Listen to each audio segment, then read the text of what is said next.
welcome to Code Bet Daily. It is Monday, December 19, all day.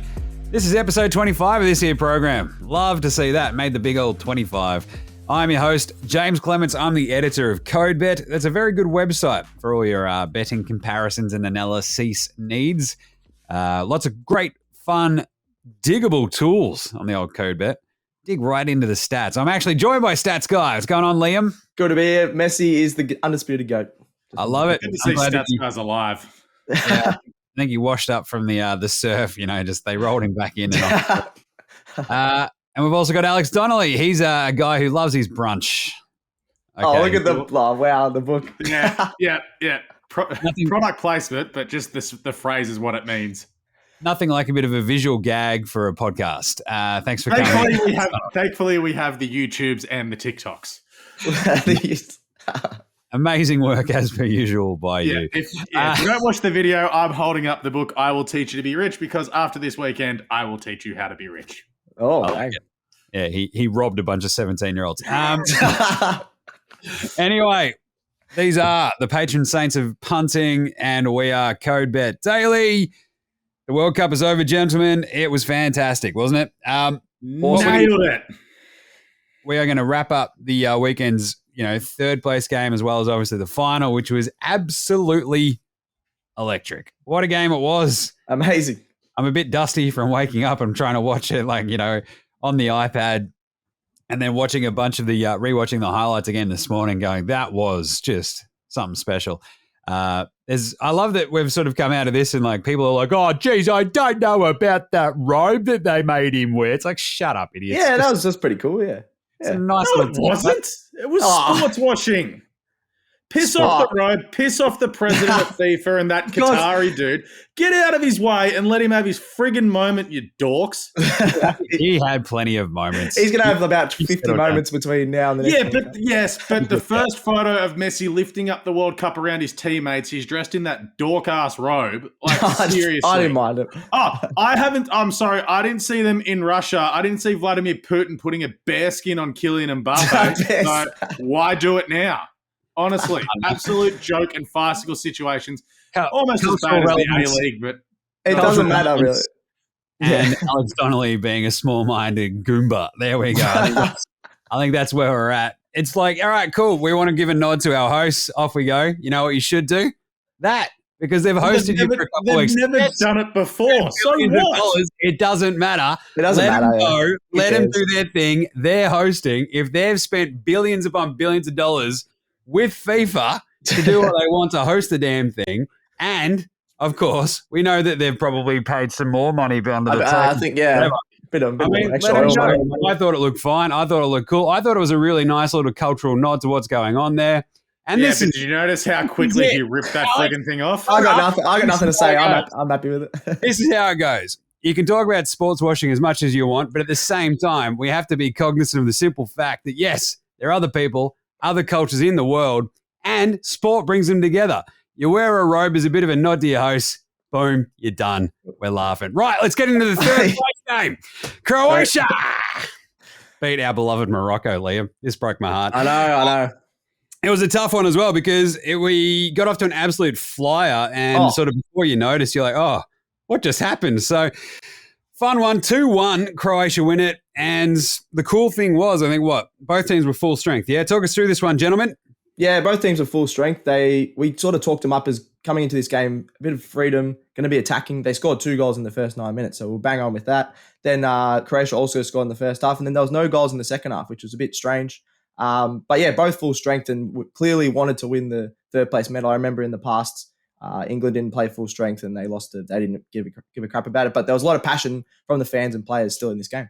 It's a bit of a prideful moment as well, right? Like, you're like, look, in the past, I think you could probably slip by and just not give a crap about this sort of game. But I think in this day and age where your fans are so invested in what you're doing and the outcome of something like this, like 4, 8, 12 years ago, I think the fans of your country could have been like, look, the boys did a great job. They made the semi-finals. Oh, good on them. But now I think we're at a point where everyone is like, fandom is just so psychotic. So, social media probably hasn't helped that as well, yeah. Exactly, right? So it's being spread so far and wide that if you sort of I don't know, not give full effort, you're going to get dragged by your own fans, right? By your home media, by everybody. I mean, basically, it comes down to don't dog the boys. Right. Luka Modric reckons he's not retiring. How are you feeling about that? I mean, who else is going to replace him? Unless you've got someone to replace him, why would you?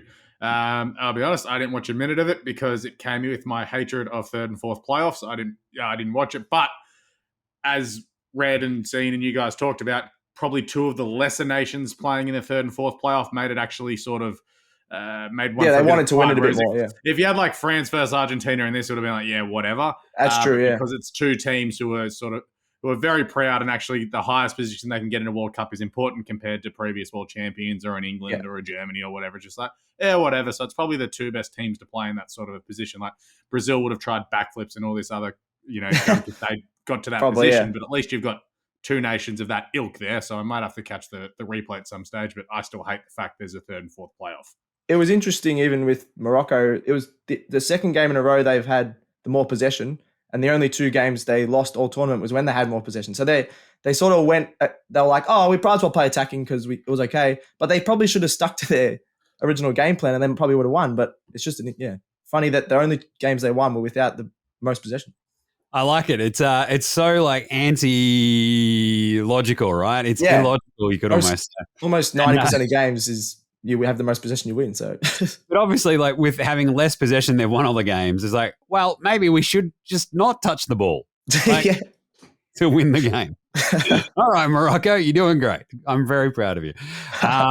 And is that stat right that the third place playoff has been won by a European team 11 straight times? Yeah, I think it's even just some of the European teams that have been some of the favorite. Maybe not this year because Croatia weren't the favorites, but a lot of the top few favorites in at least the past few World Cups have ended up in that third place playoff game. Like Belgium, last one, they looked really good, but then they failed. So I think 11 times in a row, European third place playoff. Might be a good bet to look at the next World Cup. It has helped out that when doing research, that in a few of them, it's been two European teams playing each other. Yes, that's true. Yeah, and the European teams are obviously the best. Going to be in the top four most of the time. So it's still very, very interesting. Yeah, right. Let's talk about last night. What a final! What an absolute unbelievable! Like from the get go as well. Like the energy was just sick. I thought it was a weird France. Weird to say, but it felt like they were a little bit tentative early, right? And they were horrible at the start. Yeah, we sort of get to this point where the score is obviously 3-3. Argentina win on penalties. Lionel Messi wins his first ever World Cup, the undisputed GOAT in mine and many other eyes. Yep. I feel like if you're arguing against that at this point, you're Brazilian or you're Cristiano Ronaldo. Pretty much. That's where we're at. So it was maybe Portuguese as well. Maybe Kylian Mbappe. But safe to say that in 12 years' time, he could be the coach. He has to go back to training next week with Messi, so that's going to be a bit awkward. Yeah, and he's going to fire him because he's in control of all the transfers. Sorry, Lionel, well done. Here's your pink sheet. Here's your walking papers. Go to David Beckham and Inter Miami. Bye-bye. That'd be pretty funny. I like it. Anyway, let's talk about this game. So, as I said at the start, it was weird. This French team were in a World Cup final that they won 4 years ago in Russia. And it was sort of strange to sort of see them. It didn't feel like they were overawed by the moment. I think they were just more overawed by the pace and just the attack of Argentina, right? They're just like, oh God, wait, we weren't ready for this. It's like, how are you not ready for this? It's the World Cup final. They probably didn't. It looked like they didn't plan for Angel Di Maria. So it was the first game, I think, of the tournament he started. He was just sort of building up his fitness after an injury. I think he started against Saudi maybe, but since then, yeah. And he was the best player on the pitch probably for the first half and probably a bit more. I don't think they planned well for him at all. He was just running rings around them on the wings. Then, France looked worried. They even subbed off some of their best players around just before the half. Thanks to Didier Deschamps for costing me my massive multi by subbing off he took Olivier off Giroud. I needed him to have a shot, and he hasn't had one in 40 minutes, and he gets subbed off. Thank you. It did ultimately work. It did ultimately work because they put on some pacey players over Giroud, but it was a bit of a risky bold move. It was because I put in a call to Deschamps just to. I'm like, all right, Alex has got this big multi riding on Giroud, so if you can Can you just take Giroud off here? 40 minutes in, it'll be pretty funny at work. Find a way to screw me over out of more money. It's great. But also, Dembele put potentially one of the worst performances I've seen all World Cup in. He couldn't get near it. He was gross. If I was Barcelona, I'd be like, bro, you're getting a pay cut for how pathetic that was. So the first goal, that's the pretty soft penalty, obviously, but Messi was there, yeah. Very it was there, if you look at the replay, there is like a bit of a toe tap on the back of the foot. Very, very slight, and it's like, but he's already pushed him by that point. So it's more like it's kind of two small things combined to make that look. That's probably a penalty. So you'll pay. There was a few penalties in this game. It was more like the attacker got the better of the defender. The defender went down. It sort of was a reward for the dribbling, but it was a bit soft, but it was probably there. Yep, and obviously our man Messi just buries it. Absolutely nailed that one. That was a nailed on the podcast, the paper page, and in the site thing. So for first goal, TikTok. First Argentinian goal, anytime, absolutely everything. So that was good. There's a team effort here. I expect something to be delivered to us tomorrow. By who? I don't know. I'll take some. Stats guy, you get nothing. I think this is just a big, happy, hey, we did good. That's our celebration. We're doing a victory lap because we finished off the tournament strong. We nailed all the semis. We nailed the third. Well, the group stage was hard because there was upset every 2 games, and then we've smoked this. So as I said, finish strong because no one remembers how you started. That's right. Right, the second goal for Argentina, Di Maria, that man just went absolutely ham. It was sick. The passing was amazing. This was one of the most beautiful goals you'll literally ever see, right? Yeah. it felt so natural and flowing. You're like, this is how I try to play on FIFA. Literally, it was literally a FIFA goal. It was nuts. But it was real life. In the World Cup final. What are we doing? That was sick. So I enjoyed it. Everybody enjoyed it. And the way the finish itself was just kissing fingers. He still had to finish it. It was a real South American goal, like a Brazil or Argentina-esque, where as I've said before, a bit of tiki-taka. Just as soon as you see the ball, just play it off to your right, play it off to your left. It was awesome. Alex was like, what's tiki-taka again? I'm too busy. I was nearly at my 2.5 goals for the game there. So I was just like, okay, France, come on, kick back already, would you? So I was absolutely in love with that. They didn't have a whole shot in the first half, so I thought, it was terrible. I thought it was game over. I thought it was they were not in the game, and that's probably the story of the second half. Was they weren't in the game until with about 15 minutes to go, and Mbappe went, "Oh damn, this game's slipping away from me." Yeah. Oh, that's right. I'm Kylian Mbappe. I'm going to step up to the plate and just wreck this game. And he just tore it up. It's probably the best individual portion of time in a big game that I've seen. But not the 2 minutes, but all the way through to the penalties time as well. Yeah, absolutely. Everything he did was perfect. He could have had his assist as well. This is the point that I was sort of leading to, right? With that mention about Mbappe at the start. After the half, this just turned into his game. He scores a hat trick in a World Cup final. Second time ever. Beaten. And loses. It is I feel so bad for him. All-time gear, right? He wins the World Cup when he's 19.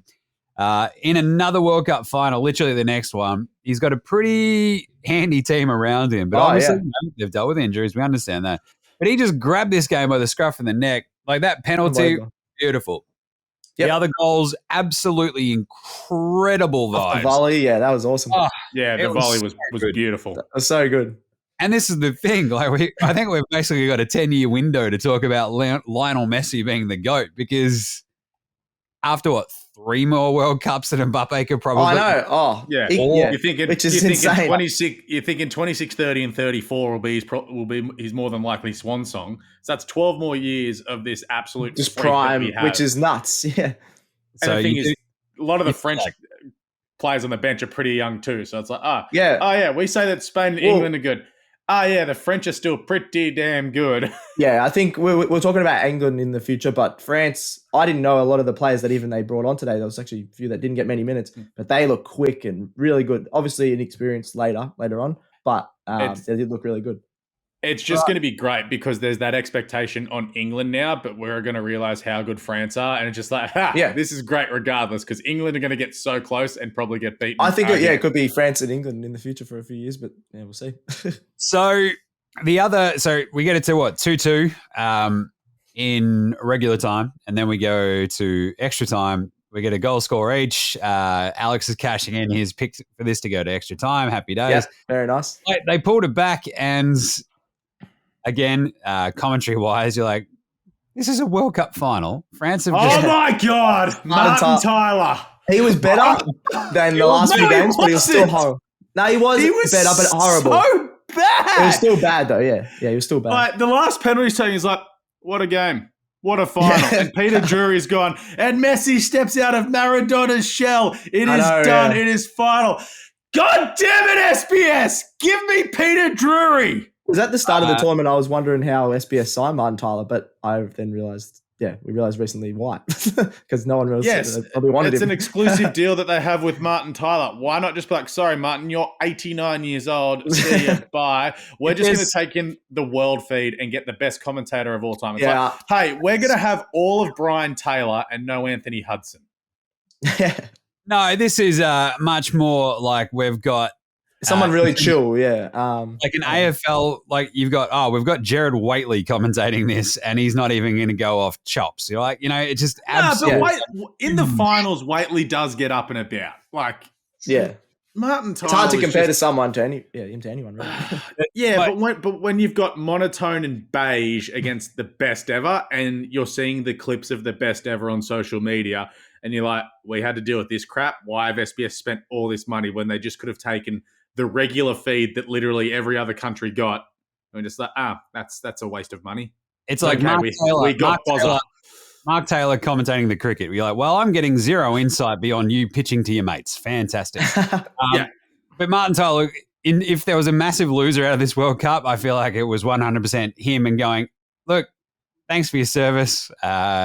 He's 77, so surely he's done anyway. Come on. God, he feels older than that. Just SBS, please, just whoever gets the rights in 2026, hopefully it's us. Hopefully it's younger than an 80-year-old. I like that second goal and then the second equalizer, right? Like in extra time, you're like, if he gets too excited, he might give himself a heart attack. Yeah, maybe that's why.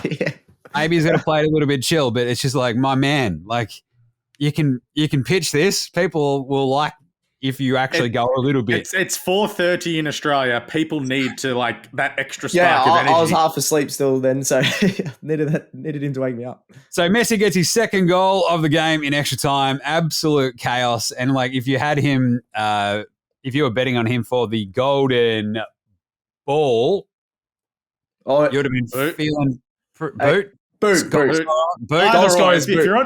If you're on him for both, you're feeling pretty good at this stage. You're feeling pretty good there. 100%. And then Mbappe gets another one. Yeah. Mbappe. I may have. Like, what are we doing? I may have chucked a lap around the house when they scored that third goal because I'm like, you beauty. The $13 to win in extra time is going to cash. Yeah. And then they scored. I'm like, oh crap! Now I've got to rely on penalties. So there was a little sphincter tightening when the penalty started. Well, it was so unlucky. The defender's hand got hit halfway up in the air. I was very unlucky to get. I felt like it hit him in the elbow, but anyway, he still won. Yeah. I mean, how do you feel about that handball penalty? It's below It's weird. They sometimes call it if it's below the elbow. But it was very close. But it was away from the body. It's one of those real technical ones. Yeah, if it's away from the body, they usually pay it. Yeah. Yep. It's you're screwed if you do, you're screwed if you don't. Anyway, it added to the drama of this game. Well, I think I was saying to some mates this morning, it was probably the best refereed game. When you phone up, Stats guy, put your phone on silent, Stats guy. Be a professional.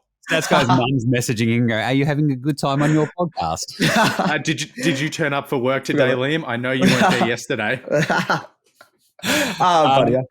was I saying about? I was saying it was just probably the best refereed game, I reckon, of the tournament. He literally there was a few dives in the box. So France tried to dive in the box twice. He just went straight up, didn't even check VAR. Just went yellow card, get up a few times. Then the penalties were probably have a look at Twitter. A few people are saying that it was rigged for Messi, but anyway. That's a full crap. People were going to say that, Alex. People were saying that was rigged. For one, I'm shocked. Right. I think it was really good. Something was rigged. Unbelievable. There was another bad tackle as well, similar to the Netherlands-Argentina game where there was that big brawl, and that sort of almost happened. Referee broke it up. So yeah, I thought he was good. In terms of but right at the end as well, we had just a slew of shots and saves as well. Forth. It was unreal, right? Like hammer and tongs down the stretch. You're like, what is going on? It's crazy. This is awesome. I also just want to go back to sleep. It was awesome though. Like what a finish. And then of course, I mean, there was how many saves were there down the stretch? Like there was at least one sick tackle. Well, I mean there was 3 in the last minute. So yeah. Martinez was the best by far. In the 123rd minute, it was the last play of the game. Second last play of the game. He just stuck his left foot out. Oh, amazing. 1-on-1. So good. Yeah. Then we go to penalties. Oh boy. You could see this happening, I reckon. And we go 1-1. Yep. Mbappe nails his. And then it's the next two French, isn't it? Yep.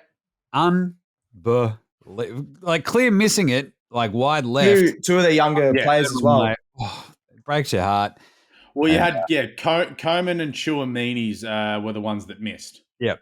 Yeah. Chouamini missing it, you're like, he missed the whole thing. So at least Coman got it on target. But it was a great save, and then the miss, and you're like, this is how you win a World Cup. Like they went out and won it. It was a great save, that first one, and the miss, like that's the moment, just getting to a young dude, and here we are. Well, what about Dybala finally getting a minute of game time? Basically, just to hit the penalty. That was France was sort of still playing for the win, and then towards the end, Argentina were playing for the penalties, and it worked because a lot of those guys you can tell wouldn't have taken a penalty in a big game for France. Whereas Argentina, they've done it 5 times before. So, well, can we just point out as well that Mbappe only took the penalty during the game because Griezmann was subbed off, and he's the usual penalty taker. Yeah. Before he took that first penalty, he'd only ever taken 4 penalties for France. Oh, I didn't know that. I thought it would be a bit more than that, but come on, I think you got. Yeah, I think we call Alex stats going out. But I would think even if Griezmann was on, I would have given it to Mbappe. I think he's but if Griezmann's their natural penalty, maybe if he's there, tactic. But it was ended up pretty good. It worked out well in the end. I'm just saying the only reason Mbappe's ended up with a hat trick is because they subbed off Griezmann. It's crazy. My Griezmann was better than Mbappe for the first 6 games of the tournament. Had some legs until he got subbed off. And so that's how it finishes, right? Like. Argentina just buried the rest of theirs, and the World Cup's done. It's all over Red Rover. Pack her up, boys. We're done. Like a year ago we started all this. it's great. 6 more days 6 days of football freedom until we start up the insanity that is the EPL for the next 3 weeks. Yep, it's gonna be busy. So what? That obviously penalties ended up 4-2. 4-2. 4-2. Yeah. So 3-3 as the actual game score. 4-2 on penalties. Awesome. Argentina win their 3rd World Cup. Our man Lionel Messi, the GOAT. Yeah, I love that he and Mbappe went first as well. Like it felt like just that had to happen. Unlike Neymar, who said, "I'll go 5th." I loved it. I love that. Dig it. And so to wrap up some of our bets as well, like what were the other ones that we sort of had? I think we had over 2.5. Alex had over 2.5 goals. And then I had the 2 bets. I said win in extra time or via pens, which were $13 and $10. So we've absolutely shot the lights out of it there. And you said Messi to score the first of the game. First goal, Yep. I nailed my Messi call. That was a good one. Felt good about that when it was happening. Absolutely, I had draw Argentina. That wasn't quite there, but and Liam Alvarez anytime goal. He didn't do anything. Yeah, he scored the last 3, and then didn't do anything to this game. Nice. So my stat of Messi having scored and assisted in every game in that stadium, and Liam was like, "We can't say that. They've played 4 games there." Well, it's now 5 games, and it's happened 5 times. So, did you say score and assist? Yeah, or just score?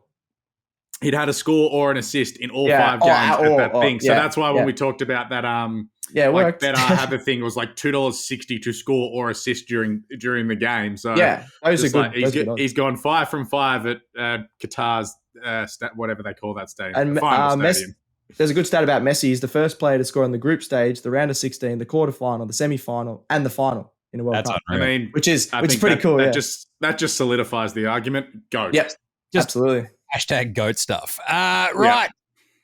The awards from the World Cup. We had the final man of the match. Goes to our man Messi. It was already printed his name, I think. Mbappe stiff not to win that. You score very stiff. That's like the guy kicks 6 and has 25 touches and loses by a goal in the grand final and still can't win the Norm Smith. I don't know if he would have accepted it, but he probably could have deserved it. I mean, he did win an award. He had to stand there. Yeah, Messi, he wasn't happy. He wasn't happy. Yeah. Messi had the 2. I mean, you can't really begrudge it. Obviously, he dominated the game. But what an awesome battle it was. Golden Ball for the tournament. Messi, again, what is it, 7 goals, 3 assists across the tournament? He had to get it. He was most consistent. Unbelievable. Amazing. His price going into the weekend as well, it was basically him and Mbappe for Golden Ball, wasn't it, as well? And they were... I think Messi was $1.90. You could get him at over the weekend. So Messi was $1.20 to win the Golden Ball. And ball. I'm thinking of the boot. Yeah, ball $1.20. He was $1.90, and Mbappe was $2.05 to win the ball. Yeah, the boot, whatever the goal one. The goal scoring. So I hate these friggin' awards. We've got so many. And the Golden Boot goes to Mbappe. Went the 8 with that last. That last goal. Yeah. Love to see it. Unbelievable. Golden Glove goes to Martinez. Yeah, Emi Martinez. We didn't really know what the award was for at the start. I think we thought it was clean sheets. It's not clean sheets because Courtois won it in 2018 with 3 clean sheets, and they ran third. So they would have just given it to Martinez. Simply saved him in a few penalty shootouts. It was amazing in the final. So good on him. He was at the Enzo Fernandez wins the youngest player, best young player award, which I didn't understand. Like, I don't know how that one's worked out. Honestly, I don't think he was even in their top few best players. What's the age limit on that? Like, if it's one of those, it's like, is it because you go so deep in the tournament? Because Mbappe won it in 18, Pogba won it in 2014, but I thought Jude Bellingham was probably the most impressive player of the tournament. I agree. Yeah. Yep. Love it. Well, there you go. All right. Scores and predictions looking right ahead. Who wins the next one? I'm going with France. I just think when they made those subs in the second half, the pace and skill of just everyone in their attack just looked really good. And I thought they might drop off if a lot of their better players other than Mbappe are getting a bit older. But I think by the time that comes around, it'll be them in England. But I think France just. I like it. Alex, what do you got? Yeah, I'll go the Poms because either way, it's going to be hilarious. That's where I'm landing as well. Yeah. I really enjoyed the game, and I think it's like one of those ones where this is the tournament you have to have with that sort of young squad. If you're England, you go, yep, bit of heartbreak. I mean, it happened in the Euros for them. That was probably worse. Yeah. I mean, it just builds up. I reckon there might be a weird sort of double where they can win a Euros and a World Cup, and you're like, oh. This is it wouldn't surprise me. Southgate's staying on as well. That came out during the week that he's staying on, which sort of shocked me a little bit. Yeah, I reckon it's fair enough. He made the changes in the second half of the World Cup to the team that they needed. They just didn't get the job done. All it means is you guys are stuck with me because I'm not taking the job. Nice. Damn. Here we go. Dark horse for the next World Cup, the Socceroos. Jumping on early. Harry Souttar leads us to glory, and away we go. And that's it. That's a World Cup. All done. Hopefully, some of your bets hit. Some of our best bets definitely did. So hopefully you've enjoyed sort of being along the ride with us. Lots of early mornings, late nights, all the good gear. Lots of fun Socceroos banter. And we're in Canada, Mexico, and America for the next one. So the time difference it's will be good a for little us, bit better because in the morning. We can start watching games from like 4 a.m. all the way through till 2 o'clock. So that's going to be awesome. Yeah. Should be great. It'll sort of just depend on the time zone and just play everything on the West Coasts. The tricky part would be where they actually sit in terms of the dates and everything, right? With our daylight savings, both now. So, but it'll be fine regardless. It'll still be better than this year's one. Yeah. Righto. Well, in 4 years' time, we'll be able to look back at the predictions of Liam with France, myself, and Alex with England. With a bit of a smoky there for me with a you can probably bet on it now, but I wouldn't be doing that. They've already announced the cities they're going to host games, so it works out all right. So it's going to be a bit all over the joint, but it's also going to be in like June, July, so it'll be their summer. That's going to be the tricky part because it is their summer, and it'll be pretty hot actually. It will be in summer. Yes, Liam, it's summer. No, but they're not used to other than this World Cup playing in summer, so that'd be interesting again. They play all the World Cups in summer, stats guy. Yeah, but no, not that hot sometimes. But anyway, pretty hot in Brazil. Just saying, last time. Yeah. Anyway, and, it gets pretty hot in Germany too. Yeah. In Russia, sometimes very hot. I forgot they played in summer. All right, that's it. Co-Bet Daily is done for today. And also, Co-Bet Daily is done for the daily aspect of this show until next year. We will pop up, I reckon, maybe 1 or 2 times left before Christmas with a quick little EPL and NBA Christmas Boxing Day preview show where it might not be the 3 of us, might be just 2 of us. See how we go. We'll figure that out. But I won't be on the NBA show. It'll be the 2 of you for that. Have you on the NBA show so we can just dunk on you. And it'd be great. But either way, we'll be back daily for you in January once Stats Guy's back from his, 3rd or 4th holiday. We don't holiday. Oh, wow. Don't holiday shame. We don't holiday shame, but Stats Guy comes into this job. He's like, hey, guys, I'm going on 17 holidays. Like, you got to go to a wedding. You got to go to a wedding next year. You already said you're going somewhere else. Jaymz has just had a kid. He needs a holiday. And, well, I didn't get into the Berlin Marathon, so I can't go anywhere. Yeah, I haven't slept for 3 months. That's all good. But anyway, get right around this show. We'll be back, so ready and raring in the new year. But as mentioned, EPL, NBA, Boxing Day, and, extensive other sort of... Stats Guy and I'll try to break down that 3 rounds in it's gonna be 12 days of EPL. So we'll try and break that down with Erling Haaland having done nothing for the last 6 weeks. Just got a hat-trick every game. Get fitter and stronger and scarier. So yay for everyone else but Man City. Love it. Right, make sure you subscribe on your podcast app to the old Co-Bet Daily, and this will just be in your ear holes like the rest of forever. And like, review, subscribe, star it, review it, send us some questions, whatever you want. Chuck us a big follow across all the socials, the old Facey, IG, Twitter, TikTok, where apparently Alex is now also a super duper star. Yeah. As he dunked on a bunch of, 14-year-old angry kids about him liking Argentina. Yeah, that's pretty much. Sorry that I taught you nerds how to make money. Yeah. All right, that's it. Thanks again for Gerald for the producing of this here program. He always does an amazing job. Thank you, Gerald. Alex, thank you for, winning money on the weekend. Yeah. Well done, everyone. That's good. Yeah. Very nice. I was due. It's a Christmas miracle. Thank you, Stats Guy, for actually showing up. And thank you very much. Thanks to me for being rad. All right, we'll catch you in a bit. This is Co-Bet Daily. Out.